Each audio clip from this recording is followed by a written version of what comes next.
Maltose. Maltose എന്ന് പറഞ്ഞാൽ ഒരു ഡൈസാക്രൈഡാണ്. ഇതിൻ്റെ കെമിക്കൽ ഫോർമുല എന്ന് പറഞ്ഞാൽ എന്താണ്? C12H22O11 ഇനി മാൾട്ടോസ് ഒരു ഡൈസാക്രൈഡ് ആണെന്ന് പറഞ്ഞു. അതായത് എന്താണ്? ദേ കമ്പോസ്ഡ് ഓഫ് 2 മോണോസാക്രൈഡ് യൂണിറ്റ്സ്. ഇവിടെ മോണോസാക്രൈഡ് യൂണിറ്റ്സ് എന്ന് പറഞ്ഞാൽ എന്താണ്? 2 ഗ്ലൂക്കോസ് യൂണിറ്റ്സ് ചേർന്നിട്ടാണ്. എന്നിട്ട് ആൽഫ 1,2 ഗ്ലൈക്കോസൈഡിക് ലിങ്കേജ് വഴിയാണ് എന്ത് ചെയ്തിരിക്കുന്നത്? ഈ 2 ഗ്ലൂക്കോസ് യൂണിറ്റും ലിങ്ക് ചെയ്ത് മാൾട്ടോസ് ഫോം ചെയ്യുന്നത്. അപ്പോൾ ഇവിടെ ഉള്ള ഗ്ലൂക്കോസ് എന്ന് പറഞ്ഞാൽ ഏതാണ്?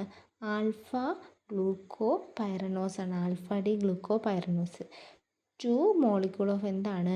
ആൽഫ ഡി ഗ്ലൂക്കോ പൈറനോസ് ചേർന്നിട്ടാണ് നമ്മുടെ മാൾട്ടോസ് ഫോം ചെയ്യുന്നത്. ഈ മാൾട്ടോസ് എന്ന് പറഞ്ഞാൽ ഒരു റെഡ്യൂസിങ് ഷുഗറാണ്. കാരണം എന്താണ്? നമ്മുടെ ഗ്ലൂക്കോസ് യൂണിറ്റിൽ ഒരു ഗ്ലൂക്കോസ് യൂണിറ്റിൽ അവിടെ എന്താണ്? ഫ്രീ അനോമറിക് കാർബൺ ഉണ്ടാവുന്നുണ്ട്. ഇത് സ്റ്റാർച്ചിൻ്റെ ഇൻ്റർമീഡിയറ്റ് പ്രോഡക്റ്റാണ് എന്തെന്ന് പറഞ്ഞാൽ മാൾട്ടോസ് എന്ന് പറഞ്ഞാൽ. ഇനി മാൾട്ടോസിനെ ഹൈഡ്രോളൈസ് ചെയ്യാനായിട്ട് ഉപയോഗിക്കുന്ന എൻസൈമാണ് മാൾട്ടേസ് എന്ന് പറഞ്ഞാൽ. ഇനി ഇത് ജെർമിനേറ്റിംഗ് ഗ്രെയിൻസിലും മാൾട്ട് ബിവറേജസിലും അത് കണക്ക് തന്നെ ബ്രൂവിങ് ഇൻഡസ്ട്രിയിലൊക്കെ കാണപ്പെടുന്നുണ്ട്. പിന്നെ എനർജി മെറ്റബോളിസത്തിലും കാർബോഹൈഡ്രേറ്റ് ഡൈജഷനിലൊക്കെ ക്രൂഷ്യൽ റോൾ ഉള്ള ആളാണ് ആരെന്ന് പറഞ്ഞാൽ മാൾട്ടോസ് എന്ന് പറഞ്ഞാൽ.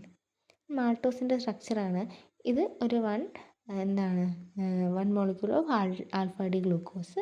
ഇത് വേറെ എന്താണ്? Alpha D glucose. ഇവർ തമ്മിൽ എന്താണ്?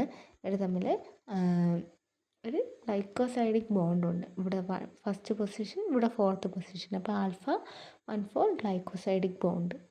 ഇതാണ് മാൾട്ടോസിൻ്റെ സ്ട്രക്ചർ എന്ന് പറഞ്ഞാൽ.